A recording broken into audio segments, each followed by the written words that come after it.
Good afternoon, everybody. Welcome back to cilinixfxcapital. Hope you're all doing great, and welcome to the channel as well if you're new. And welcome to a new middle of the day market update. We're going to do a full update on the crypto markets today.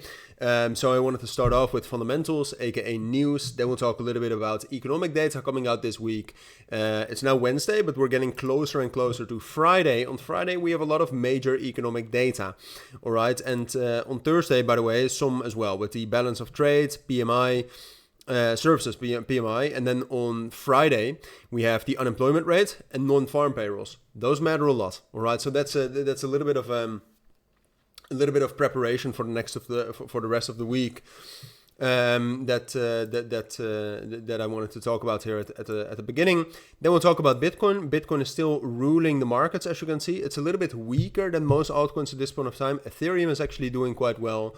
But most of the market is still very dependent on Bitcoin and Ethereum. So we'll zoom into Bitcoin, we'll zoom into Ethereum, we'll zoom into XRP. And then we'll talk about some altcoins that I personally like, all right, at the end of the video. So if you're interested in that, skip ahead. But for now, let's get right into it. So a quick fundamental checkup. The New York Open was 23 minutes ago. So the US session has just opened. So far, so good. All right. What I said this morning is that the area around 110,000. This is not fundamentals. I'm not sticking to the script. But okay, the US session has just started. What we're seeing so far when we take a look at the fundamentals is that the volatility index is decreasing. That's great. That's more stability. That's less unrest. Gold is also having a minor pullback, but it's minor. Gold is still doing great. Dollar strength index also found resistance. That's good. Russell 2000 found support. S&P 500 opened a little bit higher, is now most likely going to fill the gap, at least. But the fundamentals in general are quite decent. There's a lot of headlines going on around the world right now.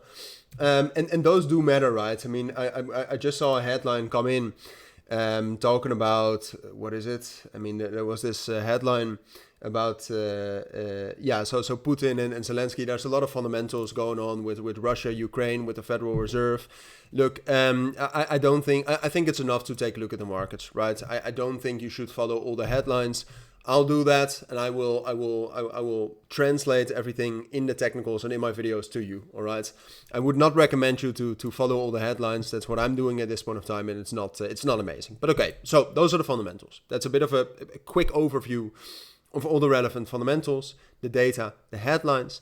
If we take a look at the market, so if we take a look at Bitcoin so far, after the NYO, after the US session has started, so far so good. What I said this morning, which is, that's the bridge, what I wanted to already talk about.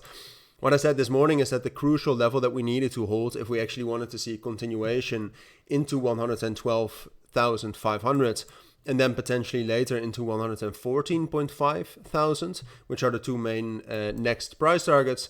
We needed to hold 110,000. At this point of time, it seems like we'll be able to do that.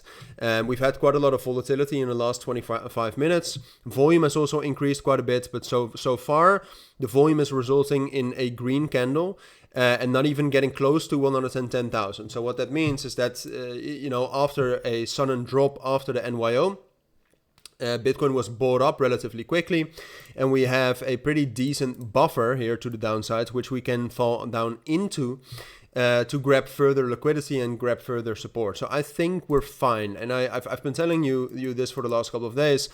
I think this was a local bottom for Bitcoin. I still think that. It looks quite likely that we are going to still, make use of that buffer. So getting a drop into 110,000 seems quite likely, especially if the S&P 500 is going to fill that gap to the downside, right? So that is something I do think you need to be prepared for, but from there I do expect support. Whether I expect an instant continuation into 112.5 or not, I'm not certain, but I do think we'll be able to hold that level. I do think we will gradually be able to get into the 90-day rolling VWAP. And then honestly, the 90-day rolling VWAP, so this is relevant for Bitcoin, but ultimately, like I said, this is relevant for a lot of altcoins.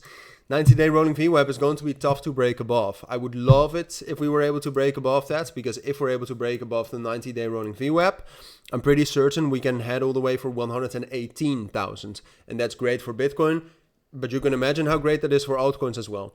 And I'm not certain if we'll be able to do that. Maybe from the 90-day rolling VWAP, we're going to get a move into 105 and 104. It's a possibility. That's what I'll keep you updated on. For now, I think this is most likely for Bitcoin. Most altcoins will follow this. Now, like I said, we saw some relative strength from Ethereum, which came out of nowhere. This morning it was still relatively weak, but ultimately it found support. There's a little bit of momentum for Ethereum and its ecosystem, but it's not a lot, all right? And I don't see any reason as of right now for Ethereum to break out. We can move into the main fair value gap we have at 4,560. That's a possibility, but ultimately, it's a breakout. I think it's too much for now, basically. And then lastly, before we talk about some altcoins right here, XRP. I thought XRP this morning was quite interesting because where it was relatively weak yesterday, it was relatively strong today. That's still going on right now. Now, same thing with Ethereum. I don't expect this to all of a sudden break out, but XRP I can show you right here.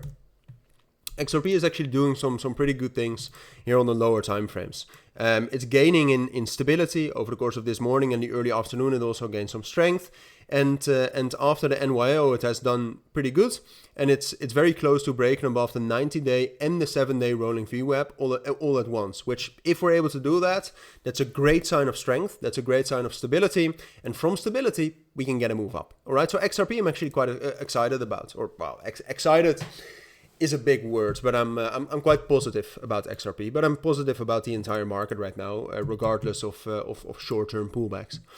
Altcoins, there's a couple of altcoins that I think are interesting. I'm still personally quite interested in Polygon. Polygon had a massive breakout earlier last week, as you can see right here on Sunday, and it has been able to hold. All right, so if we get some sort of a pullback into 26, 25 cents, I think that looks quite interesting. What more do we have? Maker, I think, is quite interesting. Fundamentally, great project, gains quite a lot of momentum.